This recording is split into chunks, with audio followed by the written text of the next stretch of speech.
BMW haqida 100 ta fakt. Qani ketdik. BMW 1916-yilda Germaniyada tashkil etilgan. Asoschilari Karl Rapp va Gusto Otto hisoblanadi. BMW zavodi Myunxenda joylashgan. BMW kompaniyasi birinchi samolyot dvigatellarini ishlab chiqargan. BMW nomi Bayerisch Motorenwerk qisqartmasidan olingan va bu Bavariya motor zavodlari degan ma'noni anglatadi. BMW ilk avtomobilni 1928-yilda ishlab chiqargan va bu Dixie modeli. Uning tezligi maksimal 80 km ga yetgan. BMW bayrog'ida Bavariyaning bayrog'i aks ettirilgan. BMW logotipi samolyot parraklariga o'xshaydi. Logotip bir necha marotaba o'zgargan, lekin asosiy dizayni deyarli o'zgarmagan. BMW logotipi qora va oq hamda ko'k rangdan iborat va ularda kuch va ishonch ifodalangan. BMW ilk avtomobili BMW 315 nomi bilan tanilgan. BMW M seriyasi sport avtomobili hisoblanadi. BMW 507 kompaniyaning eng mashhur klassik avtomobili hisoblanadi va uni Elvis Presley ham haydagan. BMW birinchilardan bo'lib elektromobil ishlab chiqargan kompaniya hisoblanadi. 1972-yilda Olimpiya o'yinlari uchun elektromobil ixtiro qilgan va u BMW 1602E deb nomlangan. Birinchi poyga uchun mashinasi BMW 328 deb nomlangan. Ushbu mashina Formula 1da ishtirok etgan va BMW Sauber jamoasiga ega. 1983-yilda BMW avtomobili Formula 1da g'alaba qozongan.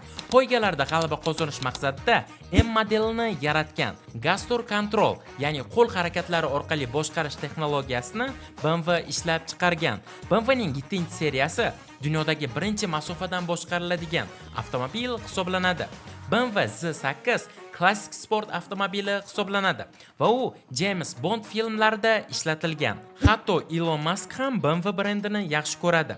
Real Madrid BMW bilan shartnoma qilgan va 2024-yilda har bir futbolchisiga BMWning xohlagan modelini tanlash imkoniyatini bergan.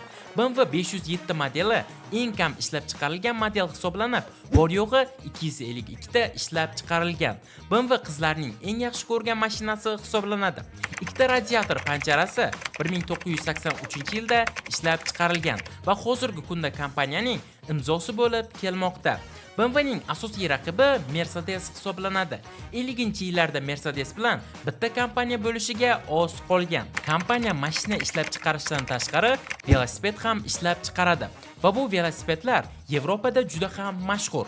BMWning eng mashhur shiori Freude am Fahren, ya'ni zavq bilan rulda bo'l degan ma'noni anglatadi. Deyarli har bir BMW modelining sport versiyasi mavjud.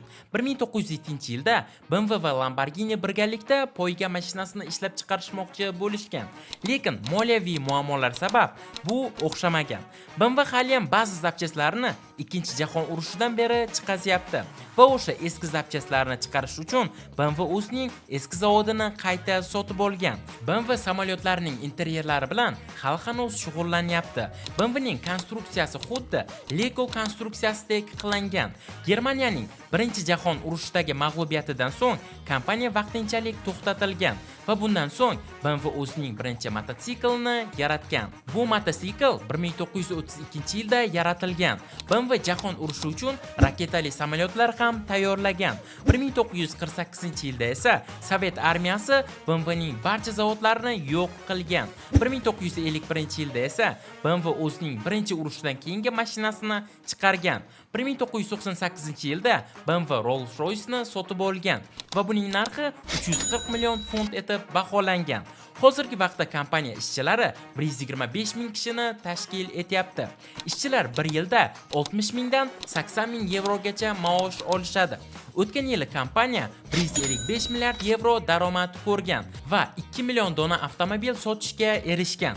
Hozirgi kunda BMWning 31 ta zavodi mavjud va 15 ta mamlakatda u joylashgan. Bularning 8 tasi Germaniyaga to'g'ri keladi.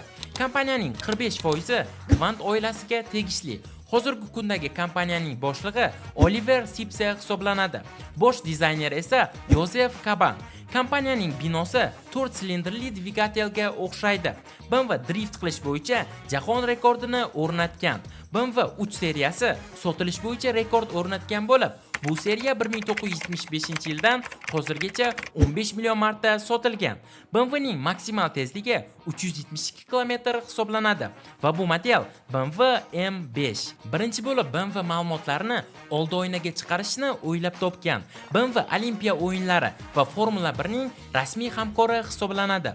Google Lunar X-Prize nomli kosmik dasturning asoschisi ham BMW hisoblanadi. O'zining eski mashinalaridan u muzey qilib qo'ygan va uni BMW Art Cars deb nomlagan. BMW E318 seriyasining faralari ochilib yopiladi. Formula 1dagi eng tezkor mashina McLaren hisoblanib, uning motorini ham BMW qilib bergan. 2006-yildan beri BMW motor yog'ini o'lchovchi shublardan foydalanmayapti.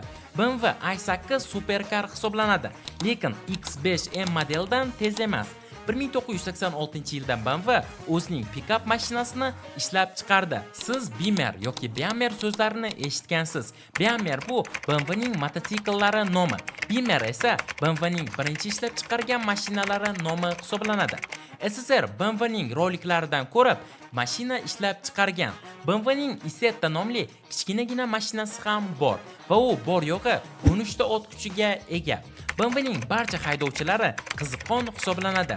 Driftning uzunligi bo'yicha Guinnesslar rekordiga kirgan va bu mashina modeli ham M5 hisoblanadi. Xitoy BMW uchun eng katta bozor bo'lgan. Eng qimmat model 507 hisoblanadi va u 4,9 million dollarga sotilgan. Do'stlar, bugungi videomiz shulardan iborat edi. Agarda videomiz sizlarga ma'qul kelgan bo'lsa, videoga like bosing va kanalimizga obuna bo'lib, kommentariyada keyingi 100 ta fakt kim haqida chiqishini yozib qoldiring. Keyingi videolarda ko'rishguncha, xayr, sog' salomat bo'ling.